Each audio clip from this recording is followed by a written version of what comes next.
Assalamualaikum, maa ngi nuyu ñëpp di ziar ñëpp di ñaanal ñëpp jàmm. C'est juste rek une petite vidéo boo xamante je m'adresse directement au président de la République et son premier ministre président du PASTEF Ousmane Sonko. C'est juste rek sur le slogan de jubal jubanti man li may wax rek en tant que ex-détenu maa ngi tudd Mamadou Deme en tant que ex-détenu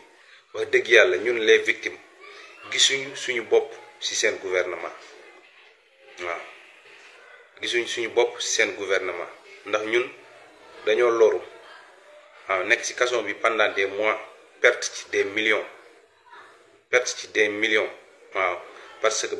bi ñu nekkee ci kaso bi am na ñoo xamante ñoom ñooy fay seen location man ma jël sama exemple rek man maa doon fay sama location pendant presque 8 mois yi mu nekk foofu waaw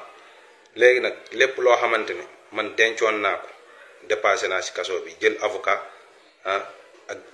5000 1000 francs 2000 yi ñu lay dugal ak sa lekk lépp loo xamante presque ce sont des millions am na ñoo xamante dépassé nañu lu raw loolu am na ñoo xamante dañoo perte seen projet bi ñu defoon projet poulailler ak yeneen des investissements petits investissements yu ñu defoon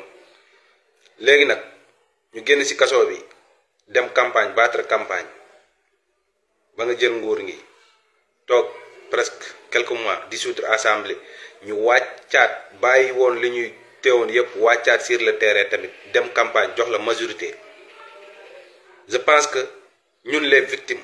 gisuñu suñu bopp sa gouvernement te ñoo xamante ñoom ñoo la doon saaga di la traité de tous les noms di la attaqué di la galgal di la faagaagal ñoom tey ñoo gën a gis seeni bopp ci gouvernement bi que ñun ndax ñun dañ ciy lor te je pense que aussi liñ ci perte ñun buñ ko jotoon rek mun nañu liggéeyal suñu bopp ndax ñun mësuñu xaar ci état waaw donc nag il est temps nag ngeen jàppale ñu parce que DER mu ngi fii am na ñoo xamante ay commerçant lañu am ñoo xamante bu ñu leen financé mun nañ demal seen bopp DER a ngi fii yeneen ak yeneen a ngi fii direction yaa ngi fii tey am na ñoo xamante aussi dañoo yor seen métier yor seeni diplôme mun a liggéey dans les directions donc nag je pense que yéen pare woo leen pour ñu jàppale ndax ñun dañ ciy sonn dañ ciy perte lu bari perte suñu alal perte suñu temps ci kaso bi tey 500000 yi ngi leen ñu jox rek état bi 500000 bu ñu jox rek ñun suñu beñ yi ñu doon dugal foofu ëpp na 500000 donc nag ñun wax dëgg yàlla duñ la wax soxluñu xaalis de mais lu ñu gën a soxla mooy ngeen financé ñu jàppale ñun ñu mën a liggéey parce que bu ñu leen financé ñun dañuy fay waaw dañuy fay soxluñu ngeen ñu may ay xaalis yooyu noonu c'est bien vrai assisté ngeen am na 500000 yi ñoo xamante ne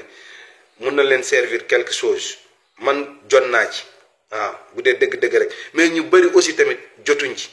su fekkente ne aussi da ngeen di woote jubal jubanti da ngeen a war a commencer si yéen parce que Maimouna Dièye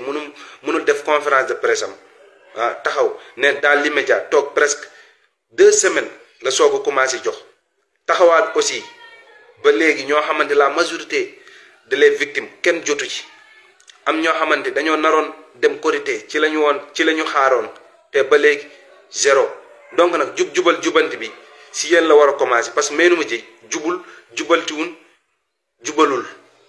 donc nag xaalis ki lu mu yor foofu noonu gars yi ñoo ko moom na jox gars yi seeni xaalis loolu mooy dëgg ngeen jàppale ñu waaw parce que ñun yor nañu suñu métier yor nañu suñuy diplôme mun nañu liggéey ci direction yi ci DER bi aussi tamit mun nañu financer ngeen jàppale su fekkee nag yéen pare woo leen pour ñu jàppale man de personnellement man mënuma génn ci prison perte des millions ba pare fal ay nit may leen majorité ñu taxaw neen jubal jubanti parce que foofu mënoo fa jub yow li nga perte rek des millions yi nga perte yoo xam ne tey boo ko jotoon di nga dem serviral sa bopp liggéeyal sa bopp am ay njaboot ñoo xamante dañoo tas ndax yéen ñii seeni doom dem ndax yéen ñii seeni soxna dem ndax yéen ñun ñu nekk fi gaayat war a indi suñu soxna sax pour nga indi sa soxna sax mënoo ko ndax li nga ci perte ak programme yi nga doon def ak li nga dencoon yépp perte nga ci kaso bi donc nag il est temps nag ngeen jóg jàppale ñun da ngeen ñu war a jàppale parce que yor nañu suñu métier yor nañu suñu diplôme donc nag yéen bu ngeen ñu jàppale kan moo leen ñuy jàppale dañu waxante dëgg parce que mënuñu toog presque pendant 1 an ñi toog te ñun kenn mësuñu dégg kenn musuñu dégg si yenn yooyu noonu te ba léegi ñu ngi taxaw di défendre le gouvernement di xeexal pour le gouvernement alors que ñun gisuñu suñu bopp si seen gouvernement bi ñu ci gën a sonn gisuñu seen bopp seen gouvernement bi